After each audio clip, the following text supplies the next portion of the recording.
আসসালামু আলাইকুম ওয়া রাহমাতুল্লাহ। সুপ্রিয় দর্শক, আজকে আমাদের এই ভিডিওতে আমরা সাদ্দাদের বেহেশত সম্পর্কে আলোচনা করব।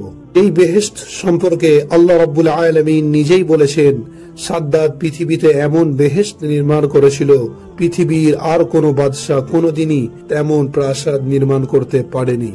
প্রিয় দর্শক, সাদ্দাদ হলো নবী হুদ আলাইহিস সালামের জামানার একজন বাদশাহ। তার পিতার নাম আদ। তার পিতা আদ প্রবল ক্ষমতাশালী রাজা ছিলেন। বাদশাহ আদের নামানুসারেই তার সম্প্রদায়কে আদ সম্প্রদায় বলা হয়, যেই সম্প্রদায়ের মানুষরা 70 গজ পর্যন্ত লম্বা ছিল এবং তাদের গায়ে প্রচন্ড ক্ষমতা ছিল। বাদশাহ আদের মৃত্যুর পর তার বড় পুত্র সাদিদ রাজা হয় এবং প্রবল প্রতাপের সাথে 700 বছর পর্যন্ত রাজত্ব করেন। সে ছিল কাফের, তবে সে প্রজাদের সুখ সুবিধার দিকে বিশেষ মনোযোগী ছিল। তার শাসন কার্য এমনই ন্যায়নিষ্ঠ ও কড়া ছিল যে তার রাজ্যে বাঘ ছাগল এক ঘাটে পানি পান করত। সাদ্দাদ বাদশাহ সাদিদের প্রধান উজির ছিল। সাদিদের মৃত্যুর পরে বাদশাহী তখন সাদ্দাদের হাতে এসে পড়ল। সাদ্দাদ বাদশাহী গ্রহণের পর হুদ আলাইহিস সালাম তাকে হেদায়েতের চেষ্টা শুরু করেন, কিন্তু সাদ্দাদ বেঈমানির পথে তার ভাই সাদিদ অপেক্ষাও আগে ছিল। সে হুদ আলাইহিস সালামের আহ্বানের প্রতি কোনো আমলই দিল না। সে হুদ আলাইহিস সালামকে লক্ষ্য করে বলল, তুমি যে বারবার আমাকে তোমার রবের প্রতি ঈমান আনতে বলছো, তার প্রতি ঈমান আনলে সে আমাকে কি দান করবে? হযরত হুদ আলাইহিস সালাম বললেন, তার প্রতি ঈমান আনলে আল্লাহ তার বিনিময়ে তোমাকে সুন্দর অফুরন্ত সুখের জায়গা জান্নাত দান করবেন। তখন সাদ্দাদ অহংকার করে বলল, তোমার রবের জান্নাতের আমার কোনো প্রয়োজন নেই, ওই রূপ একটি জান্নাত আমি নিজেই বানিয়ে নেব। সাদ্দাদ মনে মনে সিদ্ধান্ত নিল, আল্লাহর বেহেশতের মতো একটি বেহেশত সে দুনিয়াতে তৈরি করবে। তার ভাগনা জোহাক তাজি তখন এক বিরাট রাজ্যের বাদশাহ ছিল। বাদশাহ সাদ্দাদ তার দূর মারফত তার ভাগ্নের কাছে খবর পাঠালো, হে আমার ভাগ্নে, তোমার রাজ্যে যত স্বর্ণ রূপা ও মূল্যবান লাল মতি জওহেরাত যা কিছু আছে তা সব সংগ্রহ করে আমার দরবারে পাঠিয়ে দেবে। মেশক আম্বার ও জাফরানি যা কিছু আছে, আমি দুনিয়াতে একটি বিরাট বেহেশত তৈরি করতে চাই, সুতরাং এই সকল জিনিস আমার খুবই প্রয়োজন। ভাগনা ছাড়া সাদ্দাদের অনুগত যেসব রাজা বাদশাহ ছিল তাদের নিকটেও নির্দেশ পাঠানো হলো, বাদশাহ সাদ্দাদ বেহেশত তৈরি করবে, সুতরাং তাদের যার যার দেশে যত সোনা ও মণি মুক্তা হীরা জহরত আছে সব যেন সংগ্রহ করে সাদ্দাদের দরবারে পাঠিয়ে দেওয়া হয়। সমস্ত রাজা বাদশাহরা সাদ্দাদের নির্দেশ পালন করেন। এরপর সাদ্দাদ ভাবতে লাগলো, বেহেশত কোন জায়গায় তৈরি করা যায়। একটি সুন্দর জায়গার জন্য সাদ্দাদ বহু লোককে নিয়োগ করলো, যাতে সে একটি সুন্দর জায়গার খোঁজ পায়। অবশেষে আরব সীমান্তে ইয়ামন প্রদেশের একটি স্থানকে বেহেশত নির্মাণের জন্য উপযুক্ত বলে মনে করলো। ওই স্থানের আয়তন ছিল 140 ক্রোশ। বেহেশত নির্মাণ করার জন্য বিভিন্ন দেশ হতে হাজার হাজার সুদক্ষ কারিগরকে এনে হাজির করলো সাদ্দাদ। তাদের মধ্য থেকে 3000 সুদক্ষ কারিগরকে কাজে নিয়োগ করা হলো। নির্মাণ কার্য শুরু হওয়ার পর বাদশাহ সাদ্দাদ তার অধীনস্থ সকল রাজ্যের জনসাধারণের কাছে ঘোষণা দিল যে যার নিকট যে কোনো ধরনের স্বর্ণ বা রূপা আছে তা যেন অবিলম্বে বাদশাহের দরবারে পাঠিয়ে দেওয়া হয়। এবং সাদ্দাদ বলল, আমার এই নির্দেশের পরেও যদি কারো কাছে সামান্য স্বর্ণ ও রূপা পাওয়া যায় তবে তাকে কঠিন শাস্তি দেওয়া হবে। স্থানে এক বিধবা বৃদ্ধার নাবালিকা কন্যা ছিল। তার গলায় মাত্র 4 আনা রূপার তৈরি একটি ক্ষুদ্র অলংকার ছিল। একজন তালাশকারী যখন চোখে পড়ল এই গয়নাটি, তখন বালিকার থেকে সে কেড়ে নিল। দরিদ্র দুঃখিনী বালিকাটি তার গহনার মায়ায় কেঁদে ধুলায় গড়াগড়ি দিতে থাকলো। এই দৃশ্য দেখে বালিকার বৃদ্ধা মা দুঃখ বেদনায় ভরাক্রান্ত হৃদয়ে দুহাত তুলে আল্লাহর দরবারে ফরিয়াদ জানালো, হে আমার রব, তুমি সবকিছুই জানো। দুঃখিনীর প্রতি জালিম সাদ্দাদের অত্যাচারের দৃশ্য তোমার অদেখা নয়। তুমি ছাড়া আমার ফরিয়াদ শ্রবণ করার আর কেউ নেই। তুমি নিষ্ঠুর বাদশাহ সাদ্দাদকে ধ্বংস করে তোমার দুর্বল বান্দাকে রক্ষা করো। বৃদ্ধার এ আহাজারি করুণ প্রার্থনা আল্লাহর দরবারে মঞ্জুর হয়েছিল।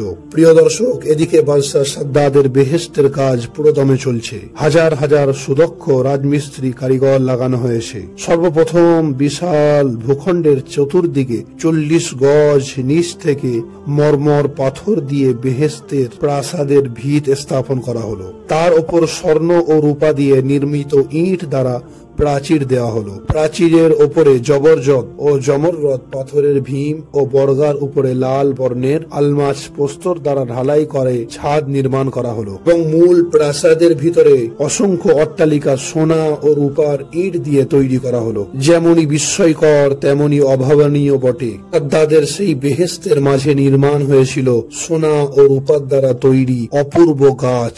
সেই গাছের শাখা পোশাখাগুলো তৈরি করা হয়েছিল ইয়াকুত পাথর দিয়ে। এসব গাছের পাতাগুলো তৈরি হয়েছিল জমররত পাথর দিয়ে। এই গাছে মূল্যবান মণি মুক্তা হীরা জহরতের তৈরি বিভিন্ন ধরনের ফল শোভা পাচ্ছিল।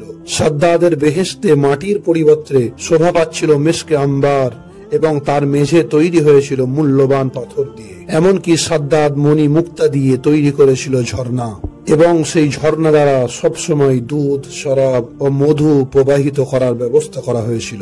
এবং বেহেশতের নিকটে 4টি বড় বড় বিরাট ময়দান তৈরি করা হয় এবং ওই ময়দানে বড় বড় মেওয়াদার বৃক্ষ লাগিয়ে দেওয়া হয়। এই বৃক্ষগুলো অপূর্ব সুন্দর পরিপক্ক মেওয়াজাত ফল। ময়দানে লক্ষাধিক সোনার কুরসি সাদ্দাদ স্থাপন করেছিল। প্রত্যেকটি কুরসির সামনে একটি করে টেবিল এবং তাতে বিভিন্ন প্রকারের নিয়ামতকে সাজিয়ে রাখা হয়েছিল। এভাবে বহুদিন যাওয়ার পরে অহংকারী সাদ্দাদের বেহেশত তৈরি সম্পূর্ণ হলো। তখন সাদ্দাদ তার তৈরি বেহেশত নামক প্রাসাদে প্রবেশ করার উদ্দেশ্যে হাজার হাজার সৈন্যের এক বাহিনী নিয়ে তার দিকে অগ্রসর হলো। প্রায় 3000 গজ দূরে এসে তার বাহিনী সহ এক জায়গায় অবস্থান নিল। সেখান থেকে এবার ভিতরে প্রবেশের প্রস্তুতি গ্রহণ করছিল। এমন সময় একটি হরিণের দিকে তার নজর পড়ল, যার পা গুলো ছিল রূপার, শিংগুলো ছিল সোনার আর চোখগুলো ছিল ইয়াকুতের। সাদ্দাদ তার রূপে মুগ্ধ হয়ে শিকার করার লোভে একাই তার পিছনে দৌড়তে শুরু করলো। দৌড়তে দৌড়তে সাদ্দাদ যখন তার সেনাবাহিনীর থেকে আলাদা হয়ে গেল, তখন হঠাৎ করে ওই হরিণী এক মানুষের রূপ নিয়ে নিল এবং সাদ্দাদকে ডেকে বলল, হে অহংকারী সাদ্দাদ, এই প্রাসাদ নির্মাণের মাধ্যমে কি তোমার নিরাপত্তা মিলবে? এই প্রাসাদের ভিতরে কি তোমার নিরাপত্তা আছে? সাদ্দাদ এটা শুনে কেঁপে উঠল আর জিজ্ঞাসা করলো, তুমি কে? সাদ্দাদের প্রশ্নে সেই লোক বলল, আমি হলাম মালাকুল মাউত। সাদ্দাদ বলল, তুমি আমার কাছ থেকে তুমি কি চাও? আজরাইল বলল, তুমি কি এখনো তা বুঝতে পারোনি? আমি তো এখনই তোমার জান কবজ করব। সাদ্দাদ বলল, আমাকে আমার পরম সাদের বেহেশতে এক নজর দেখার সুযোগ করে দাও। আজরাইল আলাইহিস সালাম বললেন, আল্লাহর বিনা অনুমতিতে আমি তোমাকে এক মুহূর্ত সময়ও দিতে পারবো না। আমার প্রতি নির্দেশ হয়েছে তোমার জান কবজ করা। সাদ্দাদ বলল, তবে আমাকে একটু ঘোড়া হতে নামতে দাও। তখন আজরাইল আলাইহিস সালাম বললেন, না, তুমি যেই অবস্থায় আছো সেই অবস্থাতেই আমি তোমার জান কবজ করব, আর এটাই আল্লাহর নির্দেশ। তখন সাদ্দাদ ঘোড়া হতে নামবার জন্য তার এক পা জমিনের দিকে বাড়ালো, আর এক পা ঘোড়ার রেকাবেই ছিল। তার পা অল্পের জন্য বেহেশতের চৌকাটে ঠেকল না। ঠিক এই অবস্থাতেই আজরাইল আলাইহিস সালাম সাদ্দাদের জান কবজ করে ফেললেন। আর সাদ্দাদের তার বেহেশত নামক প্রাসাদে প্রবেশের আশা চিরদিনের জন্য শেষ হয়ে গেল। তারপর আল্লাহর নির্দেশে ফেরেশতা জিবরাইল আলাইহিস সালাম এসে প্রচন্ড একটি হাঁক মারলেন এবং আল্লাহর হুকুমে অসংখ্য ফেরেশতা এসে সাদ্দাদের বেহেশত নামক প্রাসাদটি মাটির নিচে লুপ্ত করে দিল। প্রিয় দর্শক, সাদ্দাদের এই বেহেশত কিয়ামতের পূর্বে কোনোদিনই আত্মপ্রকাশ করবে না। প্রিয় দর্শক, আশা করি আজকে আমাদের ভিডিওটা আপনাদের ভালো লেগেছে।